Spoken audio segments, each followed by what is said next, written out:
Chance for him to perform at his best in Dubai, he will. It's a big guess though, isn't it? Will he like the sand or will he hate the sand? I don't know. A lot of people, better experts than me, say he's the type of horse who just might take to it. And I guess that's our Walter Mitty dream. He loves the sand and the others don't like it, you know, so you've got to go and give it a shot on that basis. And Octagonal is coming out of the pack. Juggler clear with 100 to go. Occy has run into second place, but he can't pick up Juggler, and Juggler scores a brilliant win, easing up in the Apollo Stakes. Deep down, everyone thinks if you've got a horse that's one of the best in Australia, could he be one of the best in the world? It's probably a tough way to find out, but to mix it with Helicio and Singspiel, you know, great horses who've won the Arc de Triomphe and the Japan Cup, and just find out how you rate in the world, and to fly to a place like Dubai, which I'm told is just a magnificent city. What more could you ask for in life? But he's a trier, that's the main thing. He's a very, very tenacious horse. He's a very competitive animal. And when we go to the Olympics, which this is what it is, it's the Equine Olympics, we're very tenacious Australians, and we're very competitive, and we're pretty good. And I think Juggler's pretty good. The track, it's Juggler just in front with 100 metres left to go. Gull sitting along the inside, finishing very fast. Octagonal diving up, and here's a fake as they hit the line. Oh, very tight Octagonal. Winner of 4 Group 1 races and around $1.6 million, Juggler recently finished a gallant third to the mighty Big O in the Australian Cup. Now he's headed for a truly international test. The stakes are high, and so too are the expectations. What result would satisfy you? A win. A win only? Yeah, well, I would be very satisfied if we won the race. It would just show how good Australian horseflesh is. But I'm happy if the horse is very competitive. As long as he runs well, that's all I want Juggler to do.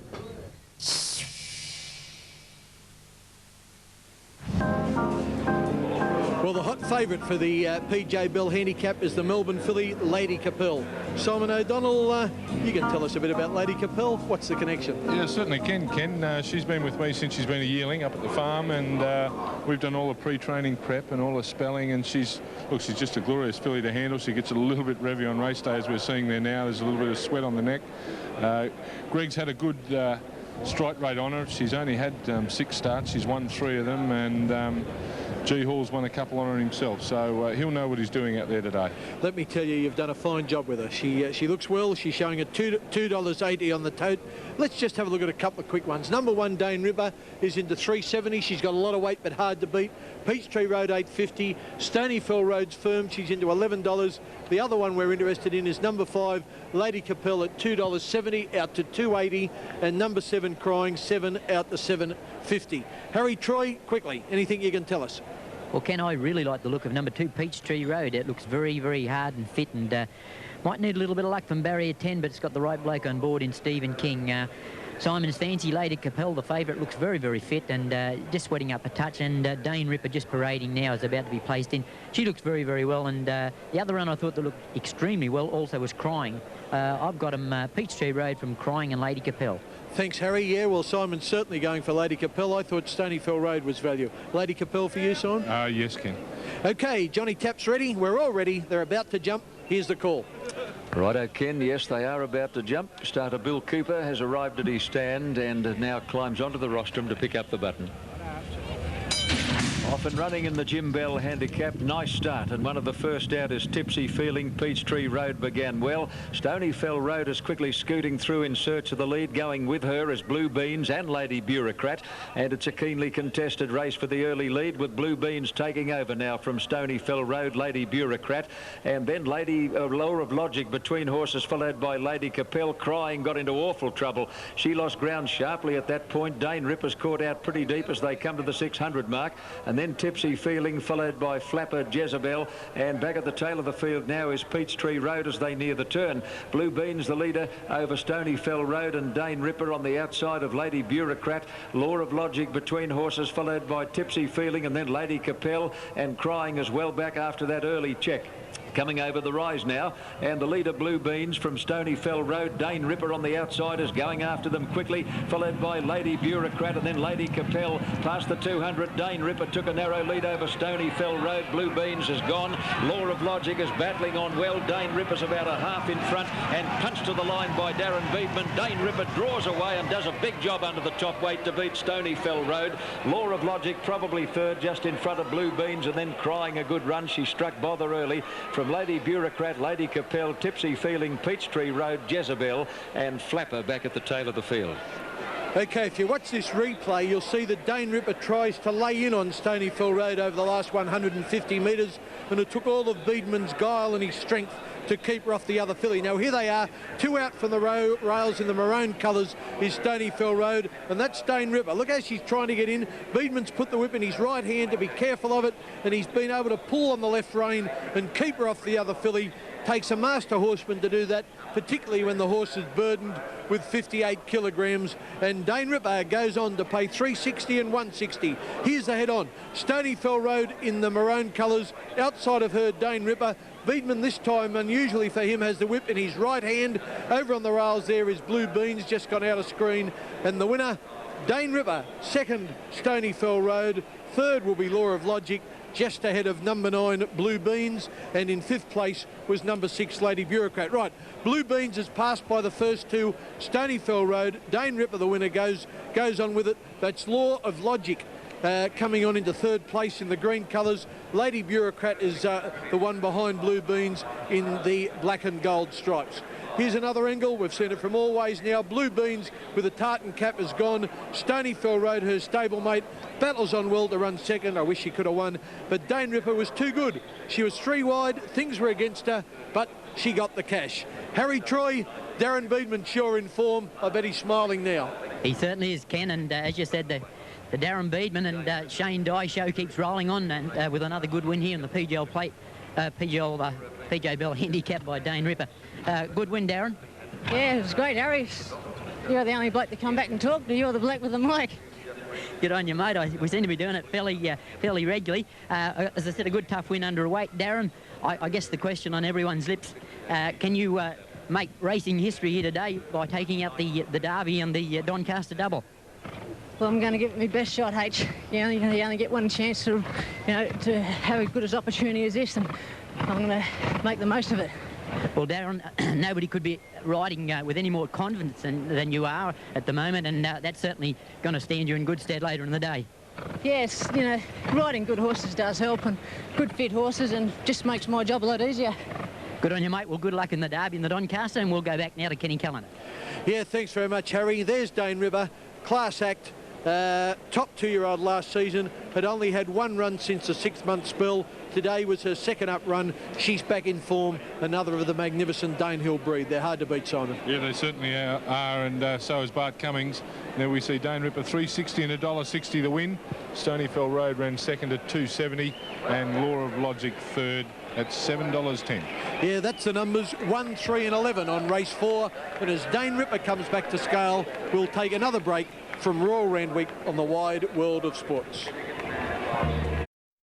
Very busy. I've seen a lot of fashion parades here over the years, but this one was absolutely chock-a-block. Apparently it was the biggest they have ever had, and personally I didn't stop talking the whole way through it, so I'm going to have some difficulty with this interview. No, you can always talk. I know that. That's an absolute lie, because we've heard you. You've been in the background right throughout the telecast. I'm loud, aren't I? Oh no. Well, you got the message through. But what did you think of the fashions? Well, I thought what was fantastic was that everybody got into it. The guys love dressing up just as much as the girls do. A lot of the hats were handmade. And it's also been good to see that people have been traditional this year. They have dressed appropriately for the occasion. They've dressed in felt hats, they've had their gloves, and they've had their bags. It's been wonderful. Some of the hats, I think somebody had a bet and wondered if they were going to go through with it. Well, I think what you have to remember is that you have to wear the hat. The hat can't wear you. So if you're a short person, I would wear a smaller hat. I wouldn't wear a huge hat. Otherwise, you can resemble a mushroom. And that's not a good look all the time. OK, well, we're seeing all the ladies here, but how'd the guys go? The guys were beautiful. If I could say so myself. The guys were fantastic, and what a lot of them had were really sharp suits, and they dressed it up with beautiful ties, beautiful shirts, and most of them had clean shoes, except I did notice a few of them hadn't scuffed this morning. And the competition amongst one another, was it friendly, or did you see some friction there? Well, the crowd was fantastic. They were all laughing, they were all cheering. Yeah, of course there is going to be a competition between a lot of the women, but what I enjoyed about this fashion stakes is that you could only enter by invitation only. Bob and Blanche. Oh, there's our friends. B&B. Wow. And Blanche looks magnificent. You can see she's got a felt hat on. She gets my tip. There are the guys, and they do look gorgeous. Very, very smart. Very handsome. Swish. It was nice to see a few of the men wearing hats as well. I did see one fellow with a ring through his eyebrow. I'm very worried because it's raining today. Well, there were a few spots of rain, and I'm wondering, is it going to rust if it gets wet? I don't want that to happen. But he looked very swish, and he was colour coordinated, and he had a really great sense of humour. I mean, when you get up before a big crowd, which is a huge crowd here today, you'd reckon they'd suffered nerves. And I don't know whether champagne had taken the edge off the nerves or otherwise, but everybody seems so confident and at ease. Well, when you look good, it just gives you an extra sense of confidence, don't you think? I mean, you'd know all about this, Ken. Well, I tell you what, you look good and you look marvellous. Okay. Thank you very much. Katrina, thank you very much, and for the commentary right throughout the afternoon. 1 minute is John Tapp on the PA, next minute is Katrina Roundtree. I'm louder. Indeed you are. You do not need a microphone. Stay tuned for our live coverage of the Derby right here on Wide World of Sports. Coming up.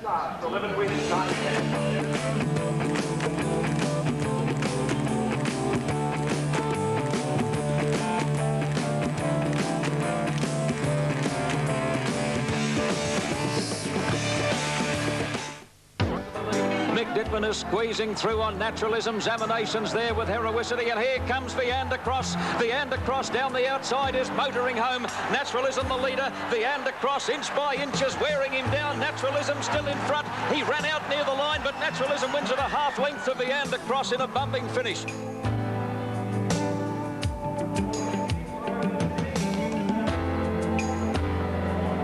Well, that was 5 years ago, the AJC Derby, Naturalism holding off Viander Cross and surviving a protest.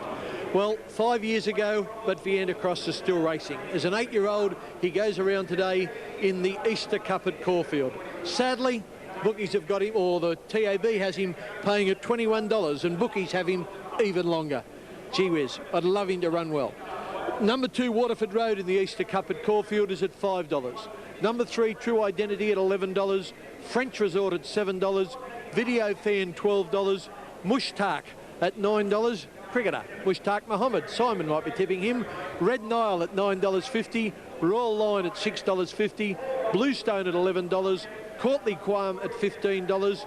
Shenoak is showing at $26. Suma Pieces are scratching. Above the Law is one of the roughies, $34. And the other scratching was Mrs. Craws. Simon, Mushtaq, are you tipping him? No, I'm not. He can bowl a bit, but I'm not sure whether Mushtaq's got quite the quality of the Pakistan spinner. I'm going for another one out of the same camp, but Waterford Road was very impressive in winning the Kilmore Cup on the 19th of March. Ridden by Brent Thompson in that race, rated beautifully in front, and there on screen we're seeing actually Viander Cross, and I agree with you, Ken. I'd love to see him run a bold race. Apparently his track work in Melbourne, the Whisperers this week, has been very good, but I find it hard to see him coming back into the winner's circle today. Yeah, he ran in the Australian Cup, his first run since coming back from New Zealand, only finished 9th of 10. If you're looking for Waterford Road, he races in the Robert Sangster colours of green with royal blue sleeves, white cap with green spots, and there he is going into line there, TAB number 2. And as Simon told you, he ran a great race to win the Kilmore Cup. He's trained by Peter Hayes, and as Simon also mentioned, will be ridden today by Brent Thompson. TAB number 9 going forward there is Bluestone, and he's followed in by True Identity, who also races in blue colours, and Darren Gauci, the rider. Simon, Waterford Road is another Danehill, and I suppose on breeding, you'd think he'd be right in the thick of things. Yes, certainly. Out of Kensington Gardens, look, basically the horse is bred in the pink. Possibly you could looking at his form, 15 starts. He's had 8 wins, but only about $190,000 worth of prize money. So they haven't been big wins. He possibly hasn't actually run up to the way he is bred. But he's a horse that's pretty consistent, doesn't put in many bad ones, and they'll be hoping today is another day that he puts in a good finish for them. Usual jockey Jay Walker aboard Viander Cross, trained of course by John Wheeler, who's also got some jumpers going around today over at Oakbank in South Australia. Righto, Viander Cross takes his place. They're ready for the Red Tulip Easter Cup. Off they go. And Viander Cross was a bit slow to get going, as was Bluestone, and French Resort one of the first to bound out from Red Nile, and Chinook come in smartly. Waterford Road began speedily also. Courtly Qualms behind them above the law. Over on the outside, Viander Cross and Royal Liner, and they were followed further back by Video Fan, a length and a half further back. True Identity over on the inside of Mushtaq, who's second last, and Bluestone has trailed out to last. Coming up the side of the track, up past the 1400 metre mark, and Waterford Road had moved up on the outside to take the lead from Chinook. A length and a half further back as French Resort over on the inside, being followed closely by Red Nile.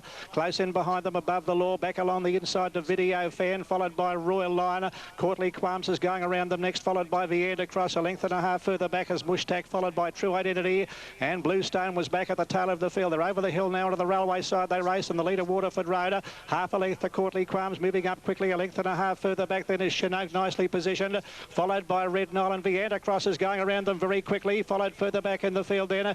Over on the outside there, going around them also is Royal Line, being followed by French Resort. The rails in behind them is Above the Law, and further back is Mushtaq, followed by Video Fan. A fair way back in the field with True Identity and Bluestone.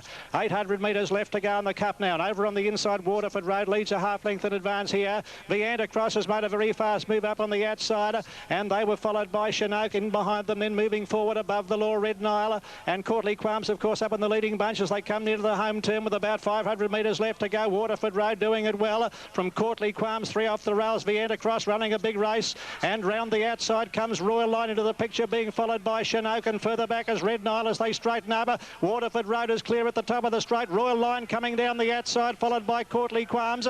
Viander Cross, it's Royal Line taking the lead with 200 metres left to go from Waterford Road, who can't go on. Mushtaq now running on solidly, and True Identity out on the outside is storming home. True Identity over on the outside, coming at Royal Line close to home. True Identity doing the better. True Identity's got up to score by a neck on the line to Royal Line. Third is Bluestone, who came from last, followed by Mushtaq. Above the Law, back behind them Courtly Qualms.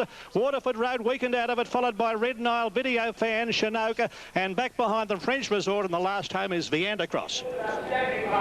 Well, when Craig Williams shot Royal Line past Waterford Road, it looked home and hose, but then down the outside comes True Identity. That's Mushtaq, the spinner between them. He couldn't go on. Royal Line was gonna hang on, but now True Identity, responding to Darren Gauchi's whip, goes home best, grabs Royal Line and takes the prize. 3 True Identity first, 8 Royal Line second, and that's Bluestone, TAB number 9 running third, with Mushtaq officially fourth.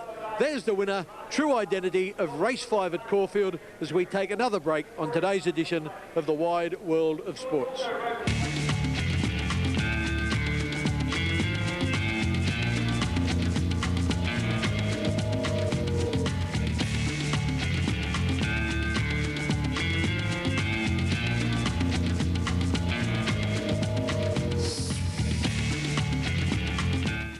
Over the rise now, Tierra Rista's the leader, clear of Wilhelm. Drawn is coming through in the centre. Further out, Bone Crusher taking an age to get going. Easter is going with him, and on the extreme outside, Handy Proverb. 150 out, Tierra Rista's the leader. They're coming from all directions. It's Bone Crusher, Handy Proverb, and Drawn.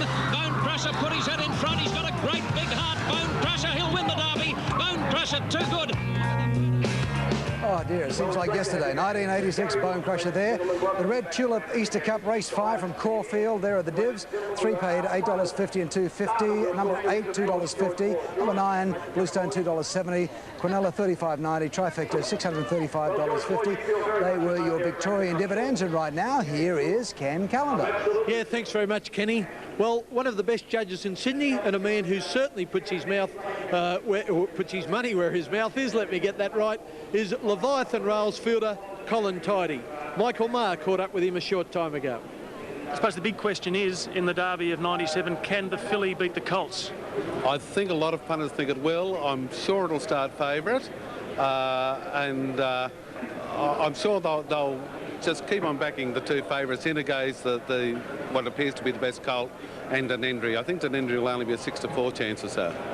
6-4 at the moment, so it'll look about 15-8, but you think it'll firm in, do you?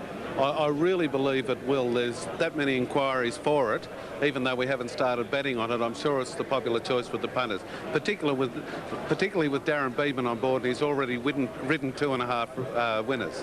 What about Tarnpier Lane? I suppose it's a Melbourne horse, but will there be money for it? Well, the Melbourne horses haven't fired today. There's been two enormous plonks on two Melbourne horses, and neither of them run a place. So I think the punters are getting a bit sick of the Melbourne horses, and it was proved in the previous carnival. The Sydney horses went down there and just cleaned up the Melbourne horses. So at this stage, I'd say the Sydney horses are superior.